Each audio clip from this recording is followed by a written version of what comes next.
Атаклы сәясәт һәм дәүләт эшлеклесе Мирсәет Солтангалиев 1892 елның 25 июлендә Уфа губернасы Ялембәт авылында авыл укытучысы Хәйдәр Гали агайның ишле гаиләсендә туа. Малай 6 яшеннән әтисе мәктәбендә укый.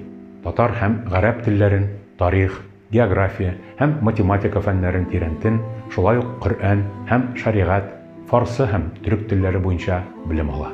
1911 елда Казандагы татар укытучылар мәктәбен тәмамлаганнан соң Мирсәет 1913 елга кадәр Уфа губернасының авыл мәктәпләрендә укыта.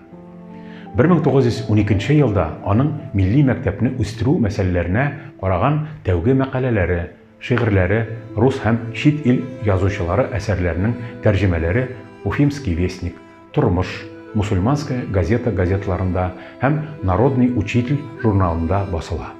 Ул 1913 елда Уфа губернасының Стәрлетамак өязендә татар социалистлары оешмасын төзүчеләрнең берсе була. 1915-17 елларда Солтангалиев гаиләсе белән Бакуда яши. Ул анда Баку, Кавказское слово, Кавказская копейка газетлары белән актив хезмәттәшлек итә. Баку мөселман җәмәгать оешмалары хәбәрләре газетасын гамәлгә куеша. 1917 елның июлендә РСДРП сафларына керә.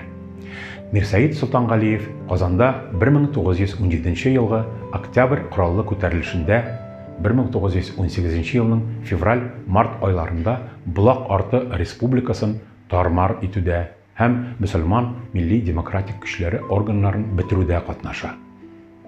Идел-Урал штатын булдыру идеясына каршы чыга.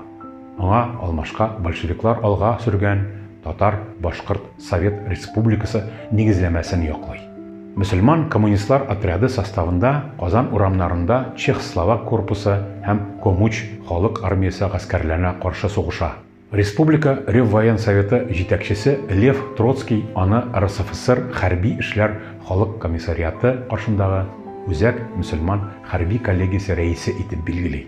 Солтангалиев Әхмәт Зәки Вәлиди белән башкорт хәрби частьләренең Совет хакимияте ягына күчүе һәм Уфаның сул эсерлары төркеменең большевиклар партиясына керүе турында сөйләшүләр алып бара. 1919 елның яз-җәй айларында Көнчыгыш фронтының Реввоенсовет әгъзасы буларак ул адмирал Колчак гаскәрләренә каршы сугышларда катнаша. РСФСР советларының 10-нче съездында һәм РКПБның 12-нче съездында Солтангалиевның тәнкыйди чыгышларыннан соң Иосиф Сталинның күрсәтмәсе буенча аны каралтучы материал туплана. 1923 елның 4 майында партия җитәкчелегенең милли сәясәтенә каршы милләтчел оешма төзүдә милли тайпылышта гаепләнеп Мирсәет Солтангалиев кулга алына, хөкем ителә һәм барлык вазифаларыннан читләштерелә. 1928 елда халыкара империализм агентлыгы буларак Солтангалиевчелек турында яңа эш оештырыла. Мирсәет кулга алына һәм 10 ел Салавки лагерьларында тотылуга хөкем ителә. 1934 елда сәламәтлеге буенча туберкулез яктыра, вакытыннан алда иреккә чыгарыла.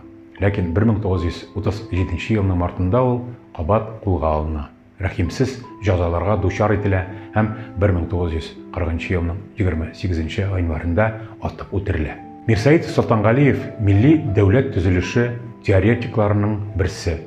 Чит илләрдә аны 3нче дөньяның революция атасы дип атыйлар. Аның теоретик мирасында милли мәсьәләне хәл итү идеяләре төп урынны били.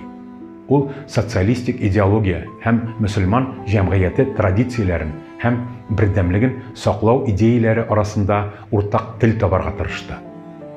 СССР төзелүне хокуклардан мәхрүм халыклар яшәгән элекке Россия империясын торгызу дип санады. Солтангалиев идеяләре Азия һәм Африканың мөселман илләрендә империализмга каршы хәрәкәтләрне идеологик рәсмиләштерүдә һәм мөстәкыйль дәүләтләр төзүдә популярлык казанды. 1991 елда акланганнан соң Казандагы мәйданга аның исеме бирелә. Башкортстандагы Кырмыскалы авылында аның хөрмәтенә стела куела.